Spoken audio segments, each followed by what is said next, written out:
रिंकू, हाँ जी। ये देख। आगे तो चले। सत श्री अकाल बीजी। सत श्री अकाल पुत्र। अब साफ दिखाई दे रहा है बीजी।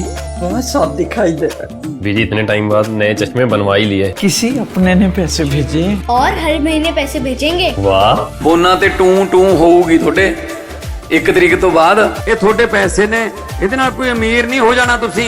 ਮਾਵਾਂ ਭੈਣਾਂ ਨੂੰ ਸਤਿਕਾਰ ਦੇ ਕੇ ਮੈਨੂੰ ਖੁਸ਼ੀ ਮਿਲਦੀ ਹੈ ਇਸ ਗੱਲ ਦੀ। मुख्यमंत्री माँ बेटी सत्कार योजना, आपका अपना भगवंत मान। स्वागत है एमएफ न्यूज पर। मैं हूं आपके साथ रोहित। देश की राजनीति में बड़ी हलचल है क्योंकि शरद पवार की मुलाकात प्रधानमंत्री नरेंद्र मोदी से हुई है। पिछले कुछ दिनों में क्या कुछ हुआ महाराष्ट्र और देश की राजनीति में, वो आपको सीधा समझ में आ रहा होगा। यानी शरद पवार का रास्ता एनडीए की तरफ मुड़ गया है और दोनों एनसीपी एक भी हो सकते हैं। अब इस मुलाकात के बाद क्या ऑफिशियल अनाउंसमेंट हो जाएगा? मेरे साथ वरिष्ठ पत्रकार पंकज प्रसून है, उनसे चर्चा करेंगे कि आज की मीटिंग में क्या कुछ निकलकर सामने आया है। पंकज जी, शरद पवार क्या अपनी राजनीति के आखिरी पड़ाव में पूरी एनसीपी को एक कर, क्योंकि अजित पवार नहीं रहे, और एनडीए के साथ ही रखेंगे? जब ये एनसीपी के मर्जर की बात चल रही थी, अभी जब मुलाकात हुई थी एकनाथ शिंदे से, ये सब मिले थे, फिर देवेंद्र फडणवीस के आवास पे गए थे, तो मैंने महाराष्ट्र के एक नेता से बात किया था। तो उन्होंने कहा था कि मर्जर तब तक नहीं होगा जब तक कि खुद शरद पवार नरेंद्र मोदी के बीच बातचीत नहीं होती, और दोनों के बीच जब मुलाकात होगी तब समझेगा कि असली बात हुआ।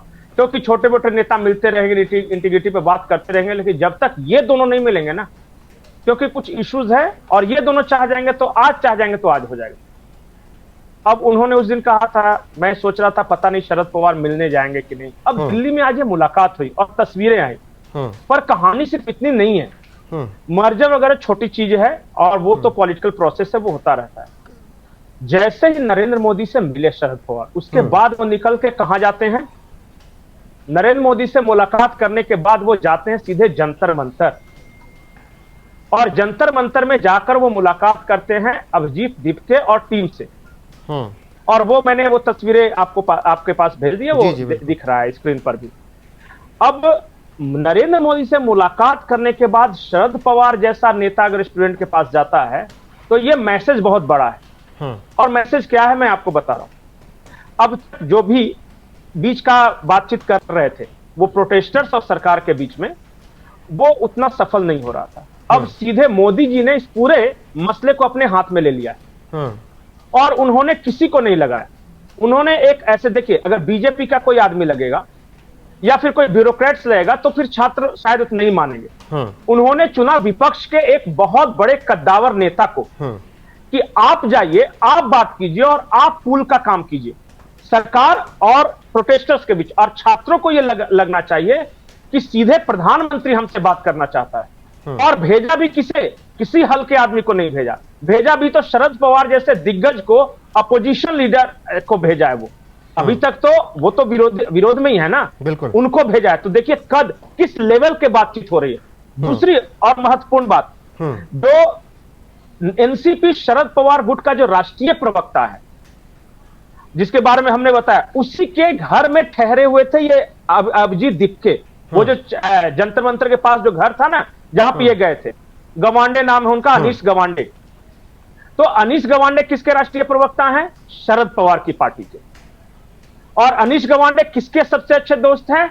अभिजीत दीपके के और ये अभिषेक रंका के।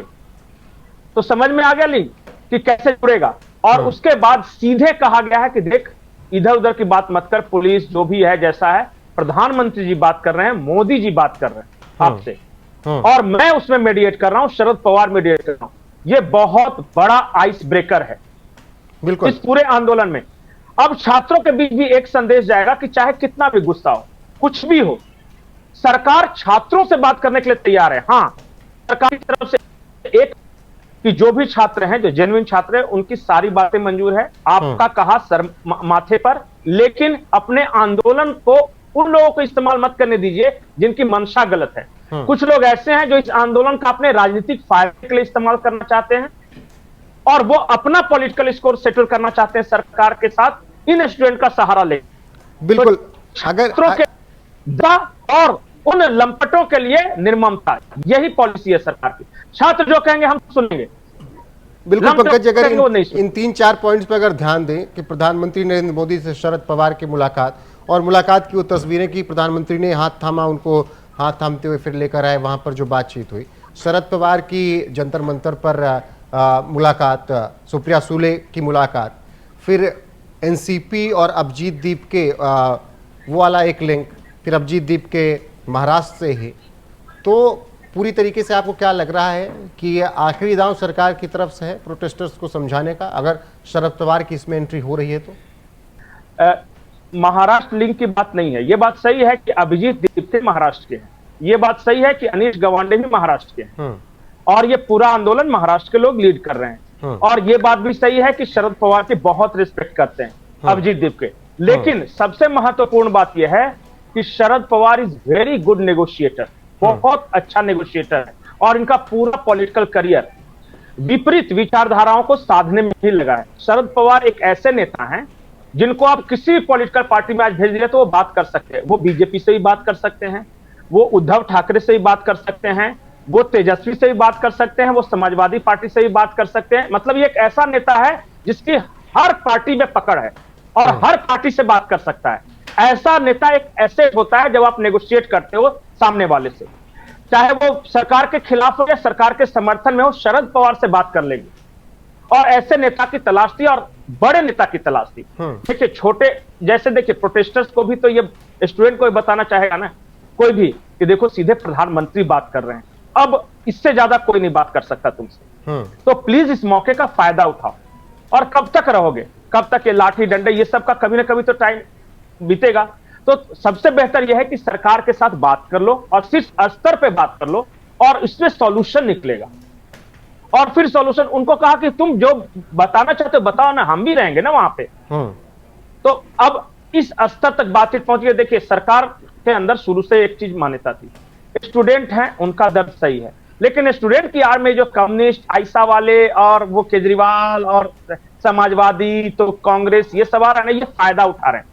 ये कुछ नहीं देने वाले स्टूडेंट को, जो भी छात्रों को मिलेगा वो सरकार से ही मिलना है, तो जिससे मिलना है बात उससे करेंगे। बिल्कुल, इनकी क्यों सुनेंगे?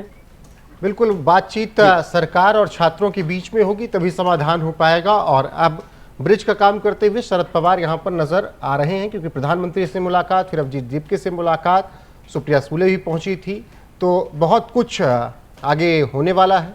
जो अपडेट आएगी आप तक जरूर पहुंचाएंगे। अभी के लिए इस वीडियो में बस इतना ही। बने रहिए हमारे साथ लगातार। नमस्कार।